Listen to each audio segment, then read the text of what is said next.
Welcome to DIYEasyCrafts.com. Today we're going to take a look at how to make a mini kukri. Now this particular knife is made out of Aeb-l stainless steel. It's got stabilized walnut scales or handles, and it also has an electro-etched textured blade. It's a full tang knife, and in the next 8 or 9 minutes I'm just going to go through all of the different processes it took to make this knife.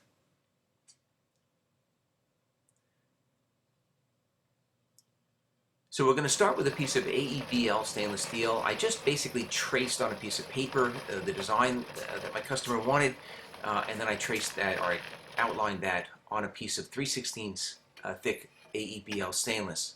In order to profile the blade, I cut out the majority of the material just with a bandsaw, and then I went over to the 2x72 grinder, and with a very coarse grit belt, a 36 grit belt, I started to work on, bringing that outline or that profile right into the inside edge of that Sharpie mark.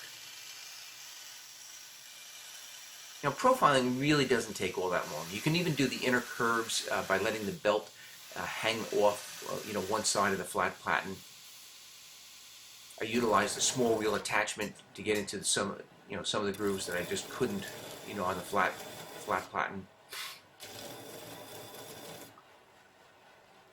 After the blade was profiled, I drilled the pinholes, and then after I drilled the pinholes, I also drilled a bunch of additional holes through the handle area that will help the epoxy hold the scales in place. I then used a little Dykem blue, and I drew they're called railroad track marks, or etched lines, which will indicate where I want to bring that bevel into. And I'm going to bevel this knife right on the 2x72 with a brand new 60 grit belt, and I'm using a tilt table bevel grinding jig. This is a jig that Jason Northgard and I designed and made a few years back. A bunch of companies have just outright copied our design. You can find these online from a variety of different companies now. I'm not going to recommend any of them because they're all thieves, but it is what it is. Anyway, it doesn't take long. I'm holding the blade flat against that tilt table plate, and with a coarse grit belt, I'm doing the rough grind on the bevels. I'll do that, of course, on both sides while watching those scribed lines. After I've got both sides done, I'm going to wrap the blade in stainless tool wrap, and I'm going to make as airtight of a envelope as I can. So I'll double fold, all of the seams, really pinch them down, and then that envelope is going to go into a heat treating oven, 1960 degrees, for a hang time of about 15 minutes. And then I'm going to pull it out, and I'm going to plate quench it. I'm going to clamp it between two aluminum plates, and I'm going to blow compressed air not only through the tubing plates, but also through the gap in between the two plates, and just cool off that blade as quickly as possible. Once it's completely cool, this is actually going to go into a regular oven for tempering. So I'll temper it for 2 cycles, 395 degrees. Going to heat it up for 2 hours and then let it cool, overnight without opening the oven door. After the tempering is done, I'm going to do the electro etching on the blade, and this is what's going to give it a real nice dark, textured look to the blade. I'm just using a 12-volt car battery charger, an electro plate wrapped with gauze. And I'm using, for stainless steel, I use an electrolyte solution of white wine vinegar mixed with salt. And this is the textured surface that you get from the electro etching. So now I'm going to clean up the bevels. I want to bring the bevel back a little bit towards the handles, and I'm also going to bring them in a little bit more towards those scribed lines, the railroad tracks. I'm now going to use a 120 grit belt. And again, on the tilt table, I'm going to hold that blade nice and flat against the tilt table so it doesn't wobble at all. I'm going to make a few passes.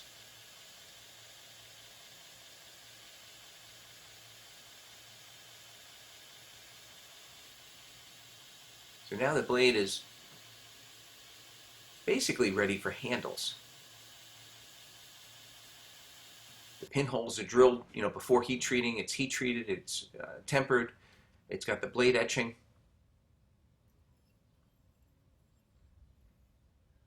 So what I did was using painter's tape, I taped the knife where I wanted it to be on the handle material. In this case, it's stabilized walnut. I've already finished the front edge of that walnut and polished it, but I'm then going to use the blade actually as the drill guide to drill the pinholes. So that when I'm drilling those holes, I'm actually drilling through all three pieces. I'm going through the blade and then through both sides of the handles. Now I'm going to glue everything up. I'm using a 2-part epoxy from West Systems.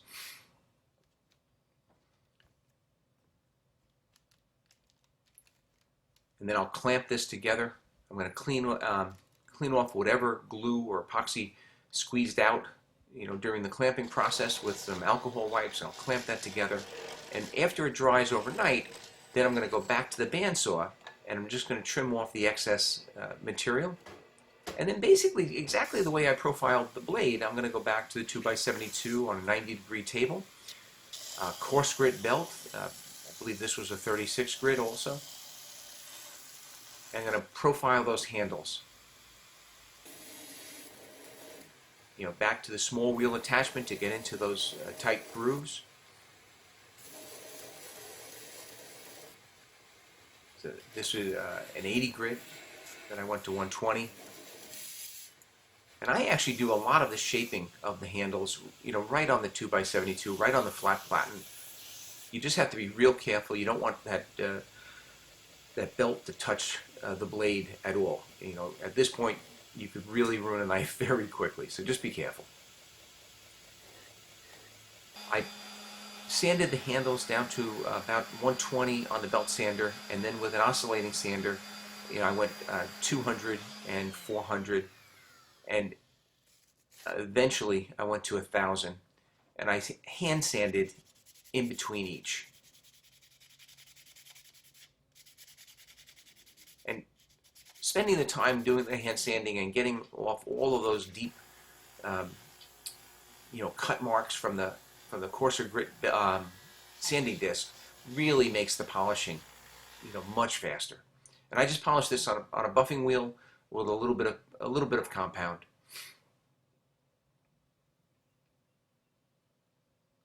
The next and final step in making this knife is going to be sharpening it. So I always add the micro bevel with a 120 grit belt. I hold the blade at about 20 degrees, and you want to establish that micro bevel on both sides until it creates a burr along the entire length of the blade. And then once that happens, you change the belt. You go down to a finer belt, and you slow down the speed, and you do it again until it establishes a burr. And I did that all the way up to 2,000 grit, and then I went to a leather stroping belt.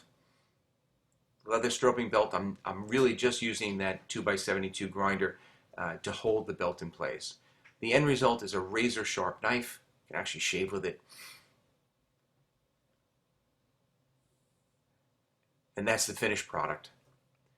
I hope you enjoyed the video. If you did, I ask that you please give it a thumbs up and subscribe to this YouTube channel. I would absolutely love it if you took a minute and left some feedback in the feedback section.